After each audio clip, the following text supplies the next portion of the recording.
All right. Good afternoon, everybody. So, thank you so much for another Poison Pen program. My name's Patrick. I'm one of the booksellers here at the store, and I have a very I get to interview a great friend of mine, Tori Eldridge, for kind of a more formal introduction. Tori is the best-selling author of the Lily Wong mystery series, The Ninja Daughter, The Ninja's Blade, The Ninja Betrayed, and The Ninja's Oath, as well as a two-time Anthony Award nominee lefty and McCavity Award finalist, and the winner of the 2021 Crimson Scribe Award for Best Book of the Year. She penned the standalone novel Dance Among the Flames, which is a particular favorite of mine. And on May 20th, 2025, 2 days early, we get to do this.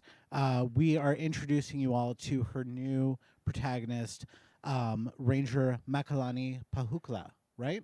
Not bad. With her new book, Kaua'i Storm. Before writing, Tori performed as an actress, singer, dancer on Broadway, television, and film in such shows as the original First National Company of Cats, The Love Boat, and Final Fantasy, The Spirits Within. Born and raised in Honolulu, of Hawaiian, Chinese, and Norwegian descent, Tori graduated from the Punahou School with a classmate Barack Obama. After living in New York City and Los Angeles for over 35 years, she now lives and writes from Portland, Oregon. Her deep interest in world culture has prompted her to visit 9 countries, including Brazil, China, and Japan. Tori is also a 5th-degree black belt in Toshindo Ninja Martial Arts and has taught classes and seminars across the U.S. Welcome, Tori. Oh, gosh, thank you. That was quite an intro. You got the whole full, long one. My goodness. Absolutely. I mean, but you've had a wide and storied career, and novelist is now the primary one for you. Congratulations. Kaua'i Storm is probably my new favorite novel of yours, although I say that about every book that you write. Oh, I love that. You know, I think every novelist wants to hear that, right? That the next one is your favorite. But I have to say, Kaua'i Storm is a pretty special book to me. It really it's incredible. So, can you give us a little bit of a idea of what Kaua'i Storm is and introducing us to Malakani? Oh, sure. Okay. All right. So it follows Ranger Makalani Pahukula. You were close. And she's a national park ranger in Oregon at Crater Lakes National Park. And she's been away from Hawaii for 10 years working over there. And she's coming back to Kauai for her grandmother's 85th birthday luau. And she's expecting to find this wonderful multi-generational family of hers, her ohana. And so on the homestead where she grew up, that's where her father and her mother are there helping to work the farm, and also her auntie Kaulana and her uncle Eric and her auntie Maile and her uncle Sanji. And so she's expecting all of this. Instead, what happens is she comes home to utter chaos with the family, like in turmoil, fractured, aunties bickering at each other because Auntie Kaulana's son, Solomon, who was a former football star, knee blasted, kind of gone down the tubes, he and Auntie Miley's granddaughter, a very gregarious, wild child teenager, have gone missing. And the families and the police are a bit concerned that something is going on between the two of them and that possibly Solomon may have abducted Becky. And so there's all of this turmoil going on. At the same time, a dead body is found at Kealia Forest Reserve. And so Makalani is coming back to all of this. And as the eldest of the eldest, and of course, being the ranger that she is, and a workaholic, and, you know, just the kind of person who's always going to step up, she feels that it's her kuleana, her sacred responsibility to find her cousins, to bring them home safe, and also to restore the harmony in her fractured family. It sounds like you've dealt with this before a little bit of the fractured family. I mean, because it's such a real it's such a real problem that we all deal with, right? Family is wonderful, but they're also a big challenge. And one of the reasons why she left the island was a little bit to escape the family a little bit, to get away, to find herself. Yeah, she's one of these people, and I have to say a bit like me too. She had too much energy for the islands. For me, I wanted to go off and be on Broadway. I had all this energy. I was very driven, very focused, very work. Makalani is the same way, but in a different way. She has this connection with the land. She loves physical labor, but she wanted to go somewhere other than Kauai. It's a very small island. 90% of it is wilderness and uninhabited, So she wanted something bigger. And so she goes. But to your point of family, right? I wanted to write, even though this is what I would consider to be a very Hawaiian book, I want to address universal themes. And so I want to talk about family. And I want to talk about multi-generational families and what that looks like, when the kids marry into different cultures, into different places, and they go out. It was quite a thing, when my North Dakota Norwegian father went to Japan, married this Hawaiian Chinese woman and had 2 kids there and then moved to Honolulu. That was not a common thing, And so things like that happen in Hawaii all the time.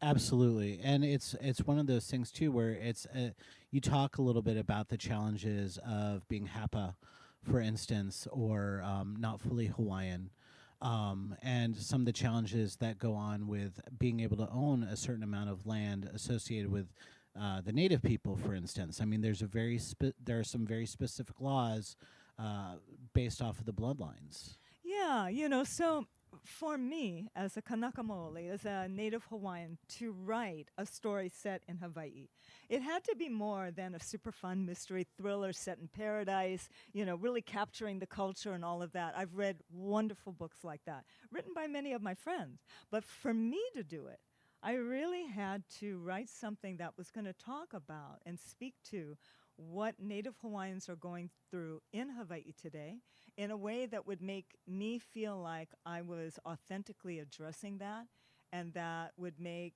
my family back there and friends and people back living over there would feel, yeah, she's hearing us. And one of those things is the issue of land. Right now, Hawaiians, there's a huge poverty with Hawaiians. They're getting priced out of Kauai. A lot of them cannot afford to live there. And there is something called Hawaiian Homelands that is supposed to be distributing inexpensive leases, 99-year leases, dollar per year leases, to Native Hawaiians so that they can get a leg up. But there's catches with this, yeah? So you can't just pitch a tent, say, and live on the land. If you're going to build a house, you have to qualify for a very expensive loan that's to code, which most of them cannot afford. And so you could be on the list for 20 years waiting for one of these properties and then not be afford to do it. Well, in Makalani's family's case, they have a homestead, and her tutu and her grandfather who passed away, they had the homestead, and they built up the farm and everything. But you have to be 50% Hawaiian blood to qualify for a loan. 50%. So if you're not 50%, the United States government thinks you're not Hawaiian enough. And not only that, to then pass it on to your descendants, they have to be 25%. So can you imagine? You're not 25%. I'm sorry, you're just not Hawaiian enough. I'm an eighth. So what are you telling me? I'm not Hawaiian. I beg to differ. So that's a huge thing. And you can imagine what happens in a family as, Auntie Kalana marries a Hawaiian Chinese man, and Auntie Miley marries a pure Japanese man. And as it comes down, the families, right, the blood quantums of Hawaiian get smaller and smaller and smaller. So what happens in many families is some members of the family can qualify to inherit, and others cannot. That brings in a lot of dissent and a lot of anger and frustration among the families themselves. And so you're describing that in Kaua'i Storm and what Makalani is experiencing throughout that. And it reminds me an awful lot of when you're talking about the native Hawaiians, similar issues that we experience with the Navajo and the Apache and the various other tribes here in the Southwest that are just are experiencing very similar circumstances. So even Oh, though we're absolutely. talking about someplace that's far away, in Hawaii, I mean, because we don't always think about it, there are very similar situations going on here in the lower 48 as well. Yeah, it's absolutely true. And there are, legislative, moves to try and bring Native Hawaiians under the same kind of tribal um, laws that would give us benefits and things. But the problem of that is, we were a sovereign nation, and so there's the Kanaka Maoli who kind of oppose that are like, yeah, but if we agree to that, what are you saying that we aren't a sovereign nation, that we don't have the kingdom of Hawaii? And so there's a divide in that as well. So that's kind of the part that's like deeply Hawaiian and also very, innately indigenous. But at the same time, there's that universal idea again that happens in multi-generational families as you go down and people marry and move to different places. Every place you go is a culture. Every people have a culture and their ethnicity, and it changes the dynamics in a family. And Hawaii is so interesting because of the fact that you're talking about a variety of mixing within the families, from Japanese to Chinese to English or European descent. It all happens, and so it's a challenge a little bit on who's who, and there's even kind of inner fighting between those different family members that I found so fascinating. There can be, but there's also like this big, Hawaii is really different. You can go up to mixed Asian person, any person of color, on the mainland, and if you were to just go up to them and say, "Oh, what are you?" yeah, you're not gonna. It's not gonna be a very welcome question, all right? Right. Let me tell you, because there's this sense of otherness. However, if you're in Hawaii and we're there, and I go up to you and I say, "Oh yeah, what are you?" I want to know. I mean, number one, we could be related, but right, right, Right. But the other thing is that we could have things in common and people in common, and it kind of connects us. It's a very natural thing, and generally, it's usually, oh yeah, Hawaiian, Chinese, Portuguese, haole, like that, and the haole, the white part, just kind of gets tossed. But my Norwegian father was very proud of being Norwegian. So with me, it was always Hawaiian, Chinese, Norwegian. I had to give him due. Absolutely. So there's that really interesting dichotomy. I mean, you talk about the poverty, what the families are dealing with. We've got feral chickens running around the islands, The jungle fowl. and and then you got the natural beauty that's all around, and especially in Kauai because it is such it is the smallest of the islands, if I'm correct, right? No, not quite the Not smallest. quite. Ni'ihau is really tiny, and Koho'olawe. But yeah, it's definitely, and Lanai is not very big either. Molokai is pretty tiny. I'm not exactly sure where it is, but it's definitely not the smallest. But it has probably the the most wilderness, and certainly the most forested wilderness, which makes it perfect for outdoor adventure and wilderness, thrills and excitement. So you open us up to a really exciting scene. Oh, I thank I you. mean I mean you just hook us right away. And one of the things that I really admire about all of your books, including The Ninja Daughter and Dance Among the Flames, is a sense of movement and place with your character. So I'm really curious. Your action scenes are so clear, and probably the clearest that I have read out of any author. I mean, you just describe action so clearly. You've got a lot that happens that is going on in the screen, but you don't overwhelm the reader, and you give us a real clarity of space and place. So I'm curious. I mean, you've got a lot of jungle. How did you how did you prep us? How did you get us to know where what was going on with Malakani and Oh my goodness. Well, to begin with, thank you. And coming from you, that is high praise. I have to say, I love writing action scenes, and I put in a huge amount of thought into it. And that balance that you were talking about in being clear, so that you understand, so you don't have to kind of guess. You understand, but without being overloaded. And I want to give enough of a sense of place so that you get the feel of the environment, right? The Lily Wong, all of those were urban. They're all urban action scenes. This is all wilderness, and yet not all the wilderness is the same. Different places in Kauai are very different. So this one forest that she's going through, it has all the ohia forest and the koa trees, and it's got, the hapu ferns, coming up to grab her, and she's running through this. And so when I'm writing something like this, number one is I want to use the action to establish my character, right? I want you to see my character in motion, in a setting, in a place that helps you understand right off the bat who she is, and what she's doing there. And I want everything that she does in the action to speak to who she is. What Makalani does running through the forest is very different than the way Lily Wong would run through a forest. She's a ninja.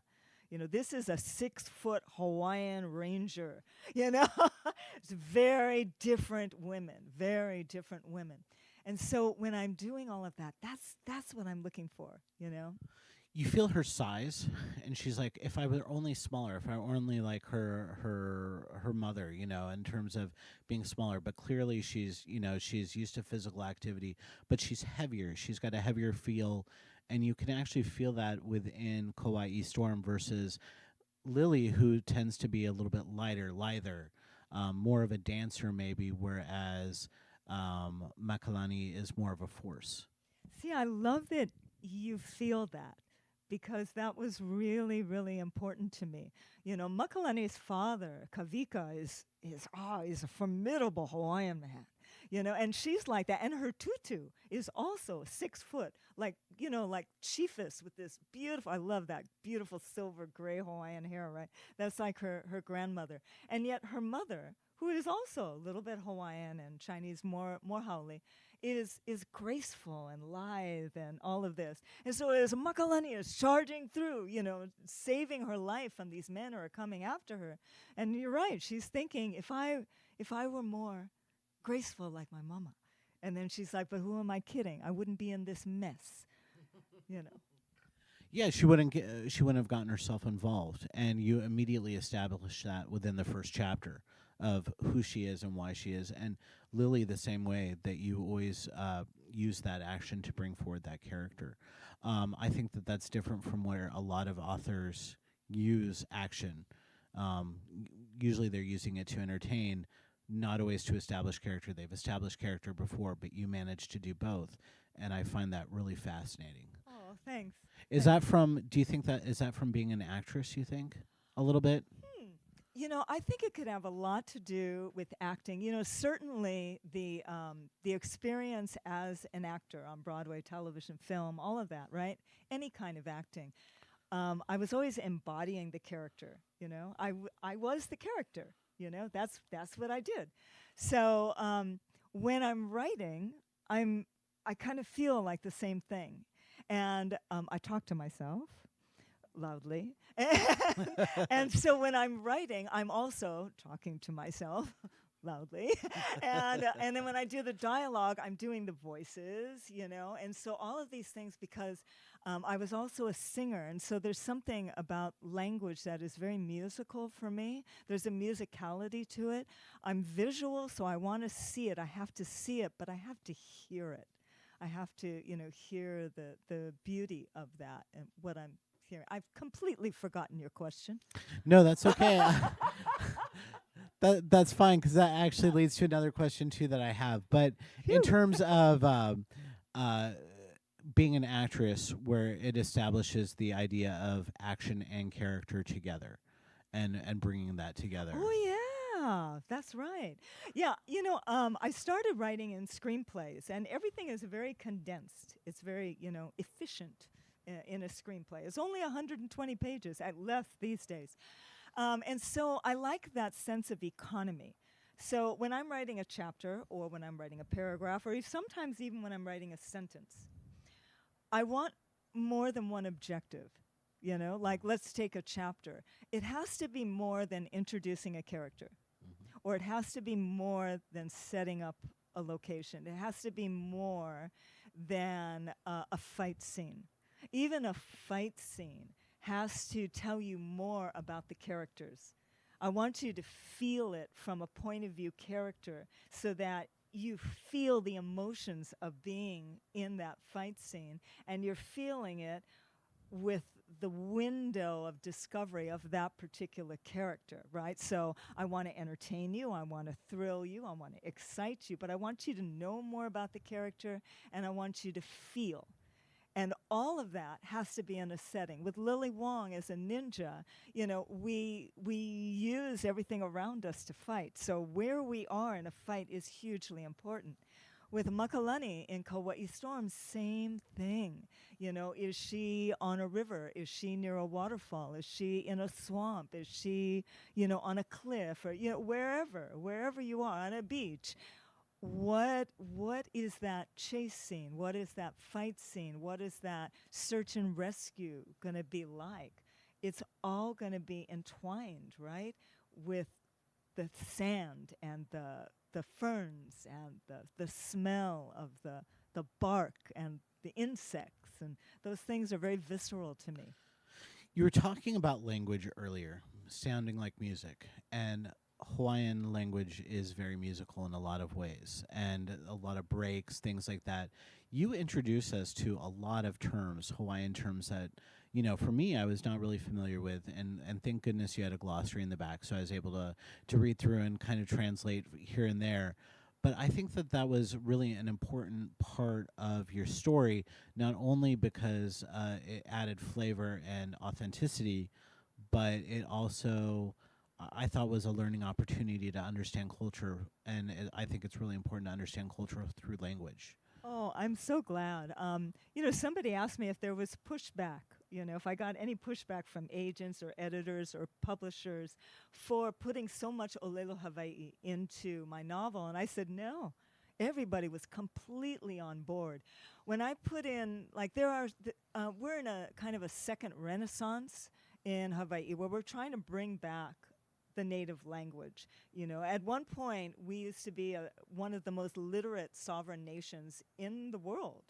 And then, of course, there was an overthrow, and we had a school system where it was taught in the language of Hawaiian, and that was banned. And it had to be taught through English, and then, it was frowned upon to speak Hawaiian everywhere, so in effect, it was banned there too. And now there's a surge to bring it back in. So for me to write a novel set in Hawaii about what's happening with Hawaiians, right? It had to have language.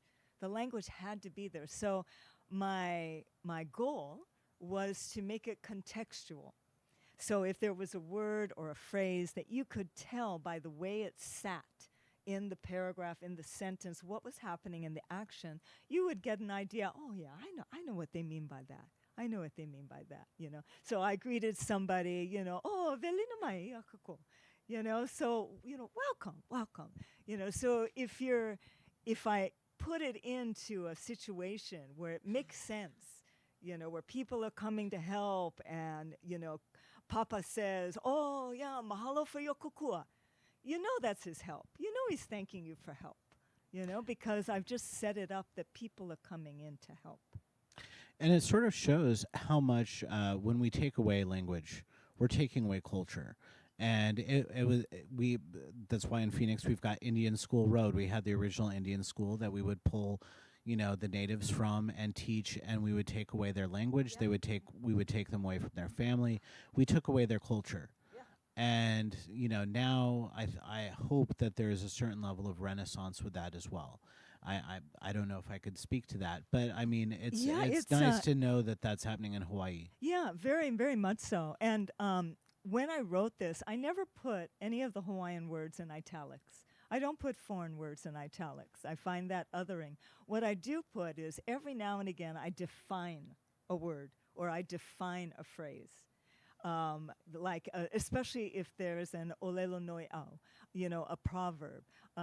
Tutu will say it in Hawaiian. And then in italics, I will put the meaning of that, the translation, as if Makalani is thinking it, right? And so my goal in that is I want to welcome everybody in. I want to say, again, e komo mai, come in. Come into this story. Come into Hawaii. Be here with us, So it's fun. It's a really great tool that you've used throughout it because it gives it a lot of flavor, a lot of panache, but on top of that, we're learning a little bit of something about the culture as well.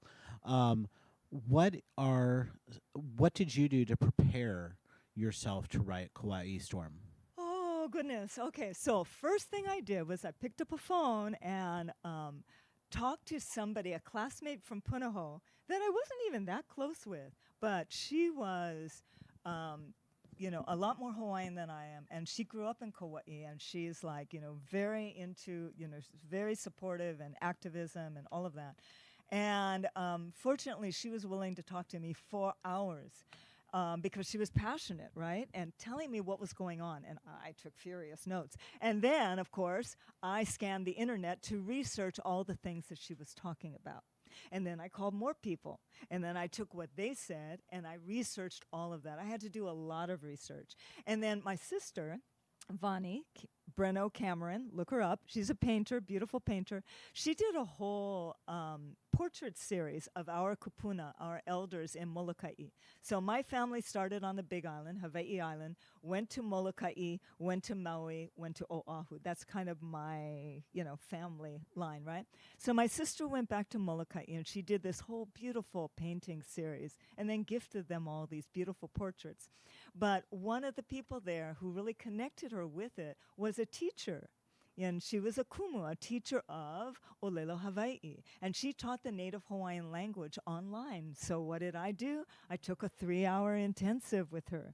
And then I took a special Oli workshop to reconnect myself with chanting, because I had done some chanting as a kid. Every year we had holoku pageants where I danced and I sang, and sometimes I chanted and played the ipu, but I haven't done that in a really, really, really long time, right?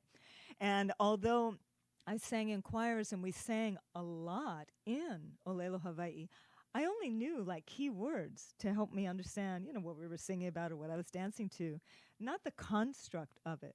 And so ever since then, I've really been trying to integrate it into my own life as my teacher, Kumu Maili no Naheu, tries to help families to integrate into them, but also with my grandkids. So I have 2 little mo'opuna, 4 years old and 15 months. And the elder daughter, her name is Moana. Yeah, like the movie. No kidding. She's named Moana. And as soon as they named her Moana, I said, well, then I'm Tutu. Gotta be, right? And then my grandson, they named him Nahele, which means forest. So now I have ocean and forest for my mo'opuna. Isn't that lovely? That really is lovely. Yeah. And as a new grandparent, I mean, do you spoil the kids rotten? Oh my gosh, I so do. You know what else I do? Okay, so we we moved from Los Angeles up to in Oregon, Portland, to be with our kids, and especially when the grandson was born, right? So I was right there. I've been there for 15 months in the same house. And I was a singer, so I'm always singing to him. I sing everything to him. I make up all these silly little songs about everything from milk to poop. And but I found myself actually writing a song for him that was partially in Hawaiian. So so it's starting, it was very important for me. Like, he wakes up and, I greet him, aloha kakahiaka nahele, and I tell him, aloha o tutu ia oe, your tutu loves you, and I sing to him, nahele, ikan nahele, which means forest in the forest. And so writing this book was so much of me into this, but writing the book changed me. and rooted me and changed how I am in my family, in my life, and how I feel myself walking in the world at this stage in life. That's why it's so personal. It's and it's neat because I've seen you grow as a writer, and I've always said that every book is my favorite book of yours because of the fact that each one just gets better and better and better. And the fact of the matter is that all your books are really strong. There's not a bad book within them, but this one you could tell was very personal to you. That you had a connection, and you developed a connection with your novel that I haven't seen before within your writing. And so that was really something very special. Mahalo, I appreciate that. You're welcome. What's now changing your life from Los Angeles, you and your husband moving from Los Angeles, where beautiful warm weather, to the gray of the Pacific Northwest. How's that changed? I mean, clearly you've brought the island sunshine to Oregon, but can you tell us a little bit about that move? Yeah, I love the forests. I love the rain. Maybe not quite as much rain, maybe like rain with a little bit more sunshine. But I do. I love the rain. And I think that's why there's so many Hawaiians up in Oregon, because there is that really solid connection with nature and the land. And the people are really lovely too. So we're enjoying it up there. And you missed the fires, which was excellent. Yeah. Didn't you guys live kind of in fire country there? Oh, goodness. We lived through so many fires, being in Malibu. And then when we were in Thousand Oaks, we were right at the epicenter of the Woolsey fire. And yes. So that's a relief. It was sort of interesting if we were talking with Boyd and Beth Morrison, and Beth Morrison works for the Getty Museum.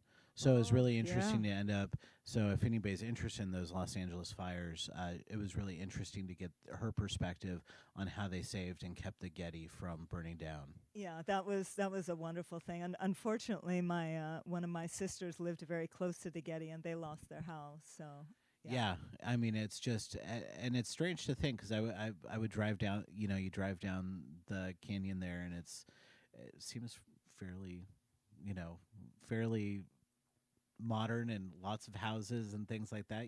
I was sort of surprised that those areas burned down. But are you glad now that you've moved away from kind of that big crazy city to something maybe a little bit quieter? Yeah.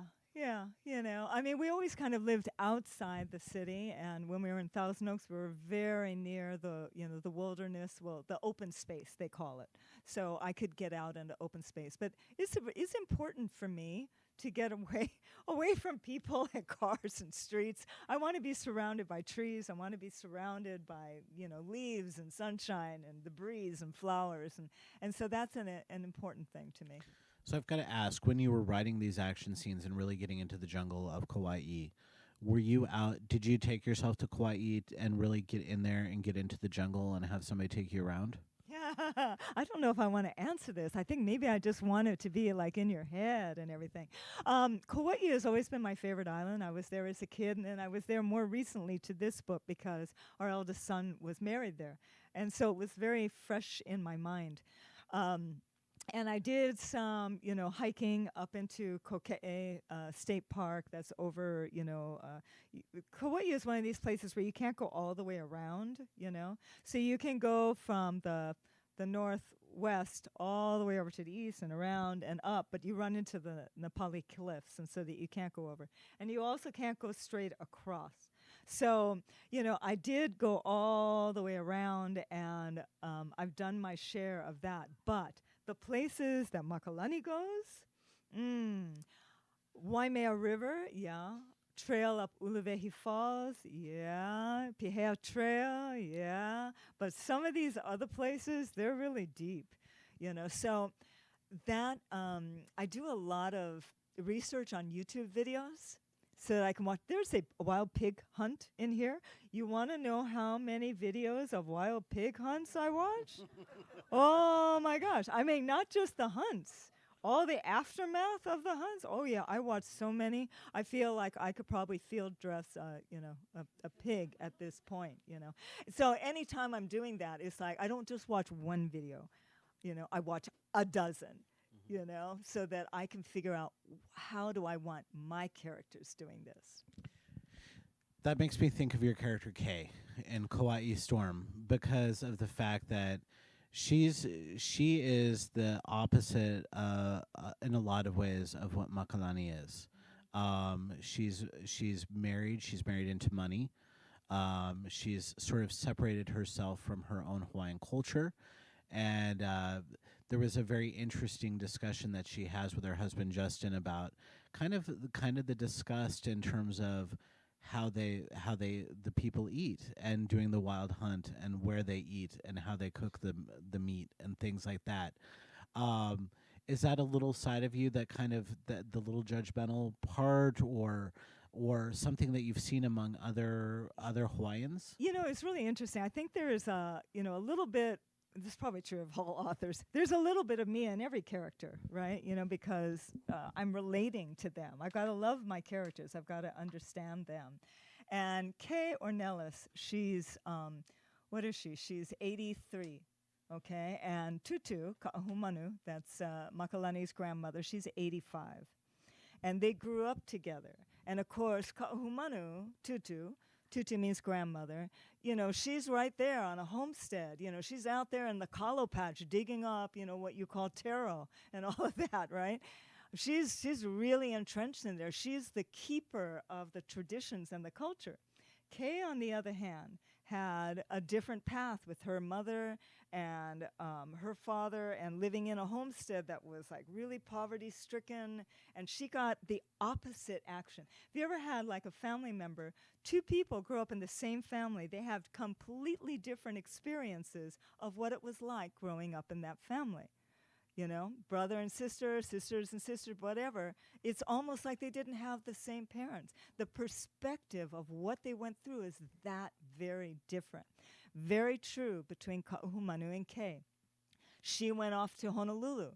She eliminated all trace of pidgin from her voice. She, stopped doing anything Hawaiian. She went to college and she started, gathering all of those haole connections, looking for that. And she did. She married, a rich haole guy, and they belonged to the Wailai Country Club. Okay, I grew up on the 11th tee of the Wailai Country Club. I admit it, okay? I did, okay? Rich Kahala family. And so I put Kay there. Let her have that perspective of it, how it feels to fit into that world. And then she's got to come back to this luau. And so there's a whole family issue centered around Kay's family and her descendants that are on the mainland that are also coming in. And Ka'ahuma, I don't want to give away too much, but this is really very much, there's mystery, there's action, there's wilderness, but this is family life drama. That's what's going on, and it's very emotional, and there are some really heart-wrenching things that go on in this book. I think that's what the beauty of crime fiction, mystery novels, etc., are great at doing, and that's bringing light social issues, bringing in family. You can discuss political, you can discuss family, you can discuss a lot of different things, and it just works so well as kind of that sort of glue that holds. The mystery is what holds the rest of the story kind of together. I agree. It holds it together and it maintains the pace. It keeps you turning the page, Exactly. We talk because I'm this primary science fiction fantasy selector. I've got Mel here in the audience who actually joins us quite a bit, and we end up talking about crossing genres a little bit and how the fact of the matter is that in a lot of science fiction fantasy, it's a mystery. You got the mystery that's holding it, and you kind of got the unreality or the reality, whatever it is, kind of holding it together. And so it's more science fiction, but you've got the mystery. And you've got the family drama, but you've also got the mystery, you've got the suspense, you've got kind of everything. I think this is a book for everybody, every reader, and I really enjoyed it. I thought this was great. Now, this is an exciting time for you because you've moved from Paulus, which is unfortunately no longer with us as a press, to Thomas and Mercer. So you've got kind of a powerhouse behind you. You've got the publisher of currently a Patricia Cornwell and Dean Koontz, and it's what's the difference between working with that really big press and working with Paulus? Oh my, it's a bit of heaven. It really is. It's like what I've always dreamed publishing would be like. I have to say what you will about Amazon as the force, the company, whatever, but the Amazon publishing knows how to treat authors. They treat us so well. Everything, there is so much support. There are so many eyes on your book, helping it to be the best possible book it can be. So much transparency and clarity and absolute timing where things just happen. You don't have to worry about it. It's and then of course there's the reach. They have such a far reach, and so it's really been a dream come true. I'm thrilled that it was a 2-book deal. I just turned in the second book, so we know there are 2 Ranger Makalani Pahukula books. I'm already starting to ruminate on a third in case that, they might entertain a third, but I love them. They're wonderful. I should say that my Lily Wong, you'll notice, some of you who might have seen it before, this is a new cover. That's because the whole Lily Wong set was taken over by Datura Books, which is an imprint of a UK independent robot, Angry Robot, which Angry does Robot, a yeah. lot of sci-fi fantasy. Yeah. And they've done a beautiful job. And they're part of, here in the United States, part of Random House, Penguin Random House. Yeah, they're distributed through Penguin Random House, which is lovely. Yeah, so it's a great new series. They've done a nice update with the covers, and the great thing is that it's kept Lily Wong in print, and I think that it's a great way to introduce yourselves also to another wonderful series while you're waiting for the next in the Makalana series. Makalani Pahukula.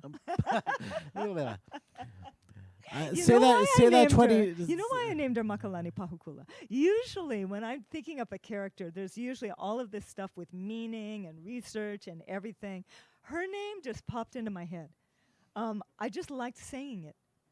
And then I had to, look up and everything. I never knew a Makalani. I didn't know a Pahukula. Her name just came in there. So I love saying it. And you know what?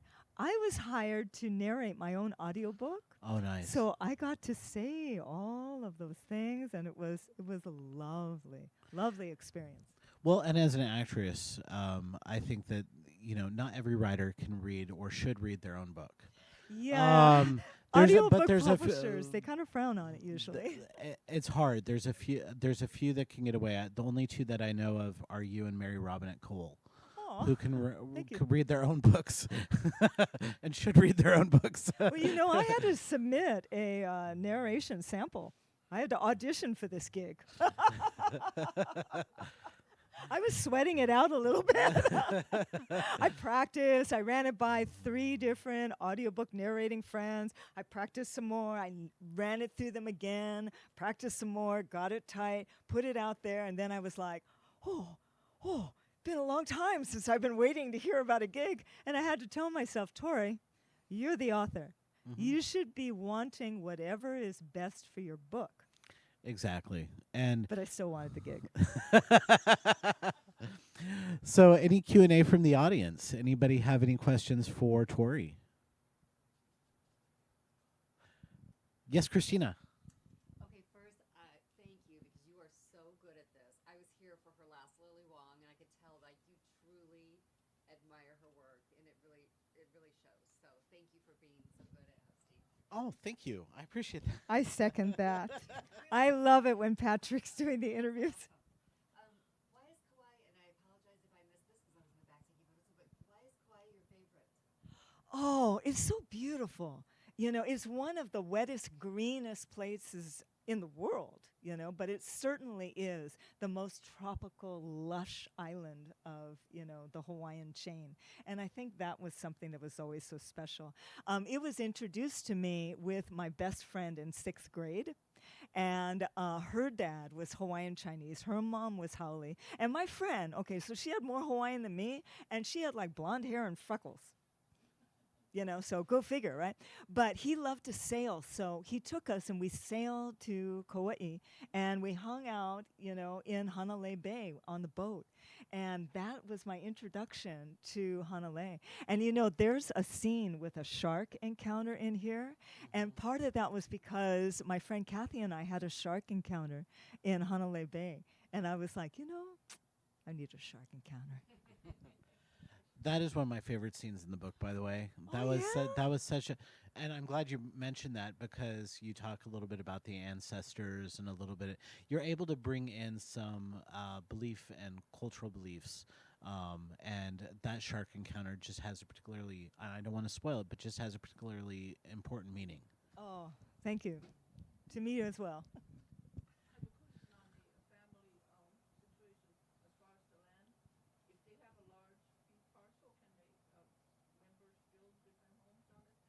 Uh, if you're going to actually build a home, it has to be to code.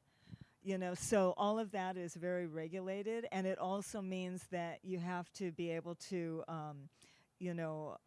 either afford it straight out or afford the loan, which is almost not the case. Like on Makalani's, her grandmother's homestead, though, they've been there for a long time. So they had a house, and then what they did was they started increasing. So they had a central house, and they built a wing for the Ching family, and they built a wing for the Muramoto family, and Kavika and his family stayed in the middle, and so it turned into like this compound. So even the house, see, this is a thing, even the house was really important to me. I had to research architecture and look until I could see this house because it was a physical example of what this family was, right?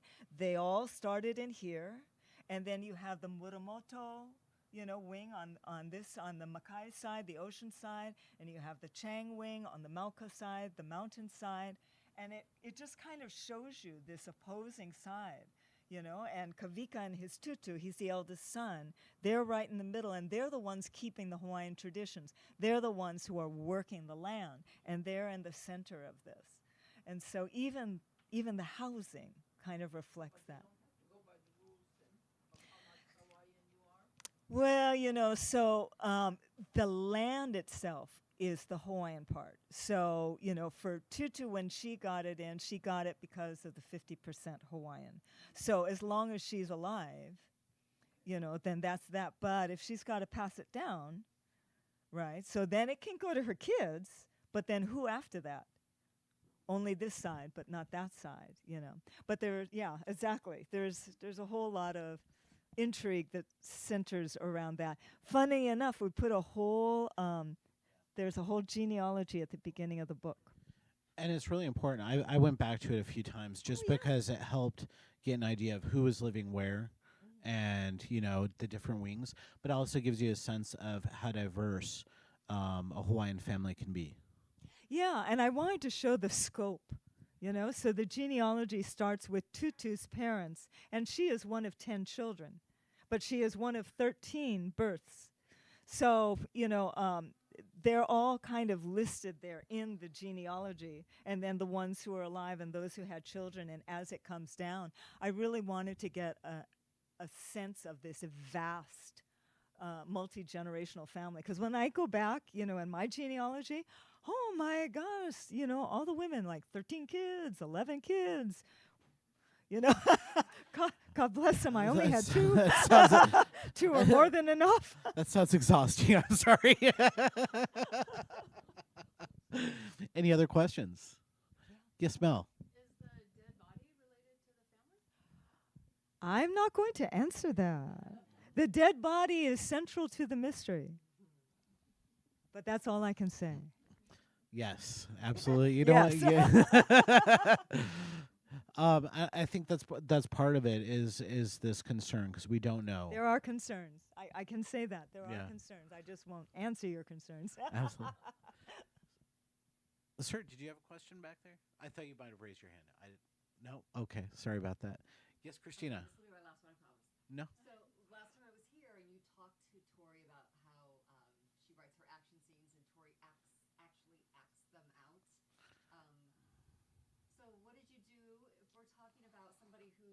bigger than you and 6 foot. Like, did you act things out this time, or is this too different of a book? And I don't know if you want to summarize the question. Put a long time on it. A little bit different, because with Lily Wong, it was ninja fight scenes. And so because that's my training, I wanted to make sure that that the fighting that was in all of those 4 books was as authentic as it could possibly be. And I wanted it to be clear. And so I was really choreographing things. And so I had to kind of, like, there was one scene in a fight in The Ninja Betrayed that happened in a car. And I went out in the garage and I got in the car by myself and fought myself and tried to imagine. And I was like doing all this weird stuff. And so I would do things like that.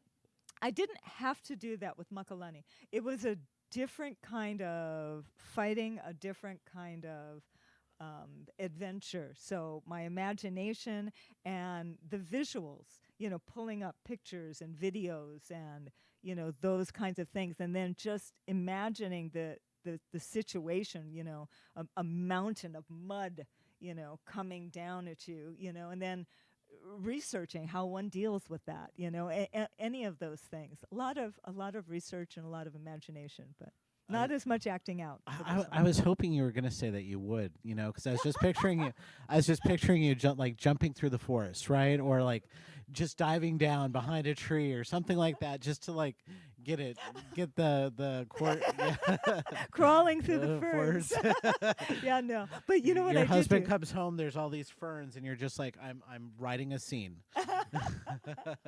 But I did go back to Kauai, and I went up Wailua River, and I rented a paddleboard.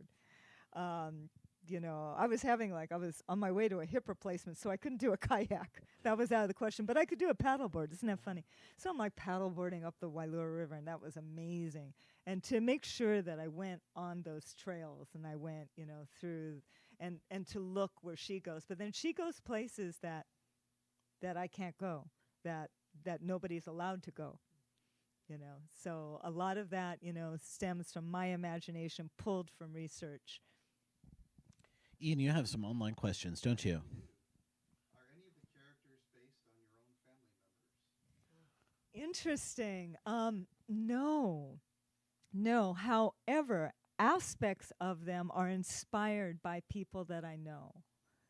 So you mentioned Kay Ornelas. The last name Ornelas was a very good friend of my mother.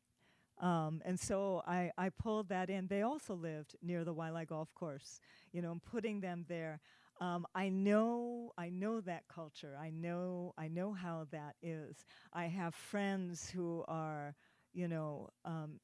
similar, in family dynamics to what's going on the homestead or some of the places and stuff like that. But I wouldn't say, oh yeah, this person is really so-and-so. However, I did name characters after people who were very special to me. That friend that I talked to right at the beginning, I told you about, her name is Kolana. And so I named, Makalani's auntie after her, Auntie Kolana. What's more of a challenge for you, deciding how to begin a book or how to end it? Ooh, yeah. Gosh. Well, when it comes to beginning a book, as you were saying, I always want to begin in movement. I don't know if that's the screenwriter in me or the dancer in me. I don't know what it is. But I want to draw people into motion. So then it becomes a question of, what is that motion? So what I did was I picked a moment later in the book to drop you into, and then I brought you back 1 week before. So in a sense, maybe that wasn't quite as hard as, the end. I usually am one of these people who I know most of what's going on, and I know where it's going to end, but not necessarily the details of how that's going to end. And so I have to kind of go there. My characters have to go there emotionally and see where that is. So I guess I'm going to have to say the end. So I'm going to give a guess. You're a pantser when you write. A pantser? You know what? I'm getting there a little bit more. I've been a serious outliner. ever since, screenwriting things. I mean, chapter by chapter summary outliner. I once did, for a book that I have not actually published yet, but I was working on a long time ago, I did a 45,000 word chapter by chapter summary. This book was like really in depth. I felt like it needed it. Now, somewhere along the line of the fourth Lily Wong book, The Ninja's Oath, something happened. I don't know what it was. I knew where everything was going to go, and I did my little chapter by chapter summary, and I got about halfway through, and I couldn't get any farther. And I knew where they were going to go, but I didn't really know exactly what was going to happen. And I just went, you know what? Don't worry about it. Just start writing the book. And so I did. I just started writing the book, and when I got to the halfway point, I just kept writing. And then things started to become a little bit more clear. With Kaua'i Storm, it was a little bit the same way. I had a sense of, the whole thing. I had kind of the beginning half more figured out, and the second half was more, we're just going to have to write and see. So there was a lot of, we're going to have to write and see with this book. So I've got to ask you, what was your experience like on the Love Boat? Okay, here's a funny thing. I was Guilty a little pleasure bit, mine. I was a little bit bored. Okay. Let me explain why. Okay, so I came from Broadway. Okay, so as a dancer on Broadway, call is at 9. You show up at 7:30. You start warming up at 8. 9 o'clock happens. Boom, you are sweating. You're like rehearsing. You're doing all this stuff to the end of the day. By the end of the day, everybody is like spent. Television?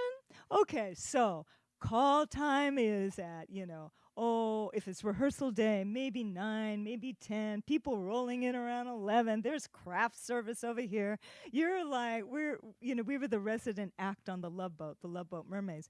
And they would take hours to teach us something like really simple, relatively speaking. And then if it's shoot day, you get a call at like 4 a.m., you're there in hair and makeup and everything. You put on your robe, you're waiting around, and things are delayed. Lunch break. So now you go to lunch, you have to change, you come back, and you have to get everything touched up again. You're sitting around, waiting. 5 o'clock rolls around. Okay, your scene, come on in, let's shoot this scene. And I'm just like, it was hard for me. And my husband, who was my boyfriend at the time, just wanted to smack me. And he goes, you are in the cushiest job. You are in the best job, the highest paying job for a dancer, for an actor. What are you doing? Enjoy it. So I have to say, if I know now if I knew then what I knew now, I would enjoy it more. But then I was a little bit, drove me nuts. It just gave you time to ruminate on the novels that you were going to write later on. I had no clue I was going to write novels. Are you kidding me? That never occurred to me. Last one. What's the best piece of advice you've ever been given? To focus on the process and not the result. And this is also back to my ninja training and mindfulness training, of which I fall off many times. But, trying to be there in the moment and enjoying what you're doing as you're doing it.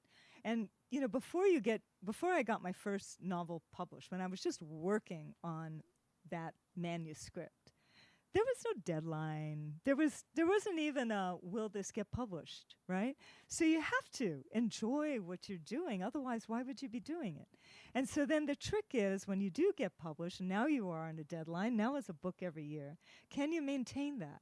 Can you still enjoy the process of it without getting stressed out by the deadline and the, all the other craziness things that are going? And it's challenging. So that's still the best advice I got and the best advice I can give to an aspiring writer or, longtime authors. Get back to enjoying the process. I love that. And, it took you 2 years to write Kaua'i Storm or to get it published. And I think that was 2 well chosen years because it's just such a strong novel, such a joy to read. It's got everything, if you want drama, family, romance, some great action. I mean, especially towards the end of the book. Boy, you just can't stop turning the pages. Thank you for writing this. We really appreciate it. Oh, I appreciate that. Mahalo for saying that. Absolutely. Now we get the giveaway. So I've got a little bit of a giveaway today. Tori, do you want to? Is there a question that you'd like to ask the audience and whoever gets it gets the book? Oh. Oh. Ooh, and I didn't even think about that. Ooh, like a good question. You got a good answer, don't you, Christina? Yeah, give me a question. Come, whisper. Of whose? Yours. You told me.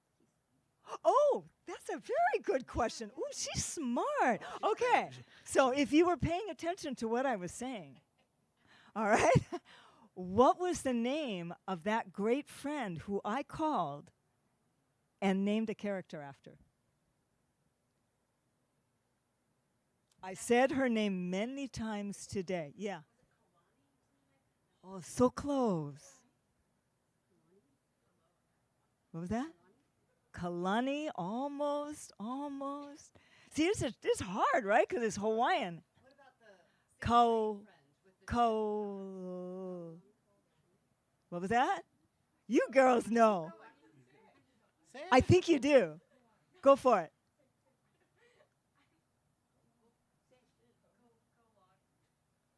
I'll take it.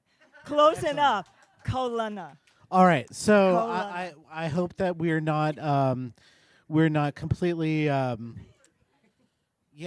hope we're not destroying your innocence here, but we've got a book called Broadway Butterfly in honor of the fact that Tori was in the original cast of Cats.